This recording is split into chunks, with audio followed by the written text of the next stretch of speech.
እምነት ከድንግል ማርያም ጀርባ ላይ አለ አዝላው። እምነት በማህፀኗ አደረ። የሚታመነው አምላክ እምነት በእሷ አቅፍ ውስጥ ነበር። የእምነት ሀገር ናት እመቤታችን፣ ሀገረ እግዚአብሔር። ንጉሥ ከከተማው ይገኛል፣ እግዚአብሔር ከማርያም ማህፀን ይገኛል። ለንጉሥ ማመልከቻውን መንገር የሚፈልግ ሁሉ ንጉሥ ወዳለበት ከተማ ነው የሚሄደው። እግዚአብሔርን ማግኘት የሚፈልግ ሁሉ እግዚአብሔር ከተማው እመቤታችን ናት። 9 ወር ከ5 ቀን የከተመባት ያልጠበበችው በቂ ከተማ።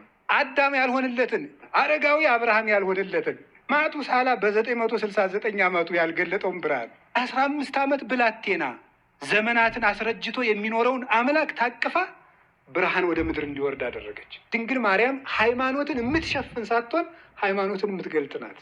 ኮርማዎች ታረዱ፣ ፍየሎች ታረዱ፣ ርግቦች ተሰዉ፣ ወይፈኖች ተሰዉ። ምንም ጠብ ያለ ነገር የለም። አሁን ግን አንዱ በቃይ ጽዋ ከንጽሕት አዳራሽ ከእመቤታችን ተቀዳ። አያዳግምም። አንድ ጊዜ ሙቶ ዓለምን አጠገበ። አንድ ጊዜ ተቆርሶ ዓለምን አጠገበ። አንድ ጊዜ ተቀበረ። አንድ ጊዜ ሞትን ገደለው። እመቤታችን ይህ ሁሉ የክርስትና ጸጋና ደስታ እንድናገኝ ብዙ መከራ ተቀብላለች። ለኛ መላእክትን የሚበልጥ ድንግልና እያላት የዮሴፍ ሚስት ተብላ ትታመን ነበር።